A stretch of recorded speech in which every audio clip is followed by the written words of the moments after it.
Bienvenue à I'm Oxygène. Et aujourd'hui, nous allons voir comment on peut réussir et garder sa foi dans les temps difficiles. Certains disent les temps de la fin. Ça fait depuis 2000 ans qu'on parle des temps de la fin. Et les disciples, ils ont posé la question à Jésus en Matthieu chapitre 24. Ils ont dit, Jésus, dis-nous quand cela arrivera et quel sera le signe de ton avènement et de la fin du monde. Et donc, ils cherchaient un signe. Et encore, depuis 2000 ans, nous cherchons le signe. Qu'est-ce que c'est le signe?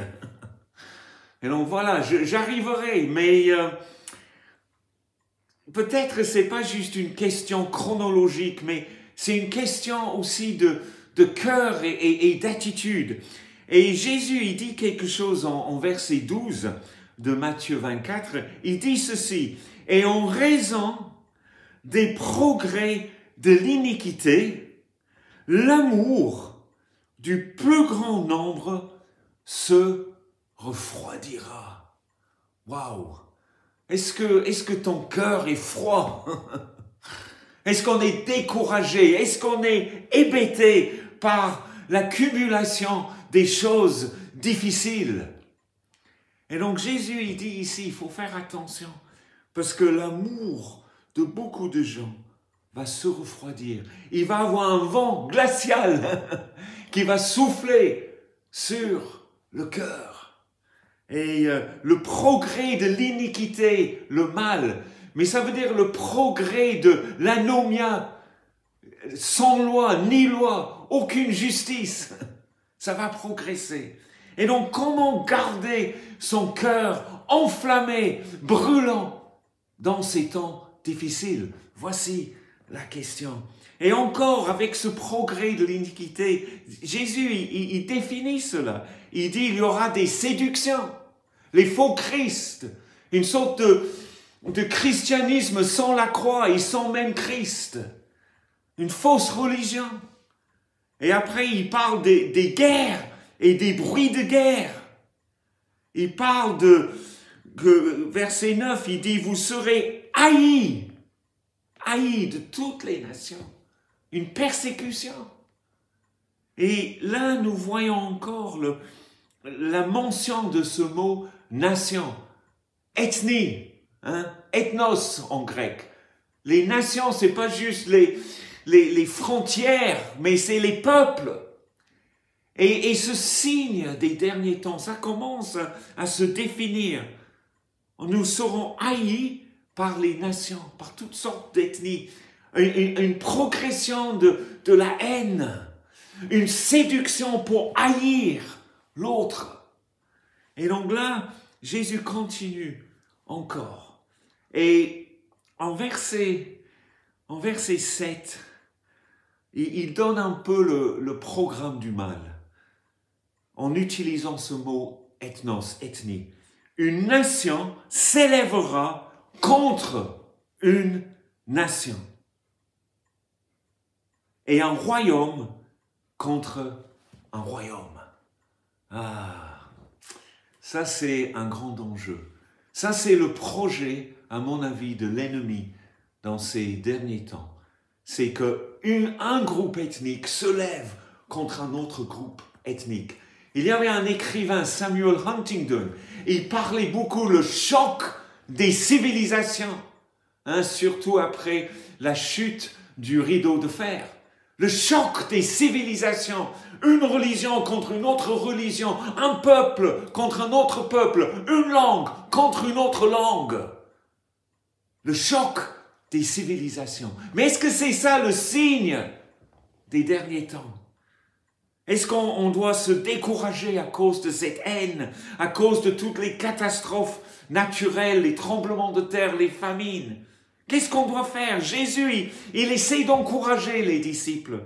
Et en verset 13, il dit, « Mais celui qui persévérera jusqu'à la fin sera sauvé. » Donc il y a un appel à la persévérance. Faut pas se lâcher, faut tenir ferme.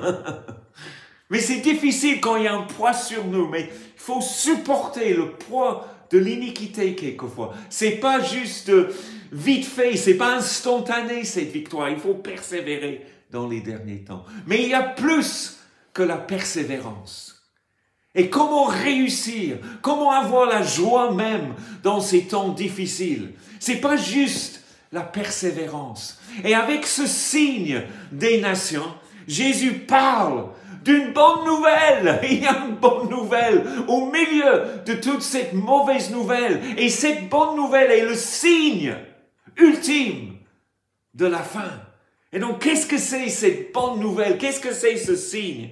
Et là, c'est, au lieu d'être Matthieu 24, verset 7, un choc des civilisations, Jésus nous parle de Matthieu 24, verset 14.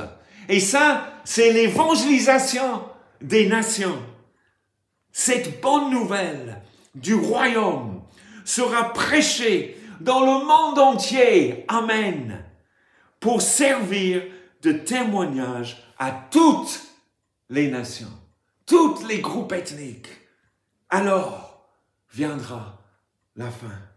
Et donc, le signe n'est pas de se résigner à un choc des civilisations, mais c'est d'agir pour l'évangélisation des nations. Et qu'est-ce que c'est cette évangélisation? C'est pas avec le glaive, mais c'est avec la prière, c'est avec la parole de Dieu, c'est avec cette proclamation de l'évangile que Jésus-Christ est mort sur une croix. C'est le message du pardon, le péché est vaincu. C'est le message de la résurrection. Jésus-Christ a quitté le tombeau, il a vaincu la mort. Le message de la résurrection de la vie. Et c'est aussi un message de la victoire de Jésus-Christ contre le mal, contre Satan. Ils l'ont vaincu à cause du sang de l'agneau. Et ça, c'est un message universel. C'est un message d'amour. Aimez Dieu et aimez le prochain. Aimez Dieu et aimez votre voisin. Un message d'amour, une évangélisation des nations par l'évangile. Et cet évangile sera prêché. C'est l'entreprise de Dieu dans les derniers temps. C'est le télos de Dieu. De télos, la persévérance dans l'évangélisation des nations jusqu'à la fin. Et donc, c'est à nous de choisir. Il ne faut pas être séduit par des mensonges. Il faut saisir la vérité de l'amour. Et il faut saisir la vérité de l'évangélisation des nations. Il faut saisir la puissance de la mission dans ces derniers temps. Et cet évangile et cette bonne nouvelle du royaume, c'est une autorité, parce que c'est là où il y a la vraie autorité, l'autorité de la vérité et l'autorité de l'amour, parce qu'il y a un roi, Jésus-Christ, qui règne. Et cette bonne nouvelle du royaume, du règne, sera prêchée dans le monde entier pour servir de témoignage à toutes les nations. Alors viendra la fin. C'est ici le dernier signe. Saisissons ce signe et réussissons ensemble ces derniers temps. Et que notre cœur brûle du feu de l'Évangile. Amen. Donc, merci d'avoir regardé cette vidéo et vous pouvez toujours vous abonner à ma chaîne en cliquant sur l'icône I'm Oxygène. Et je vous verrai la semaine prochaine. Bye bye.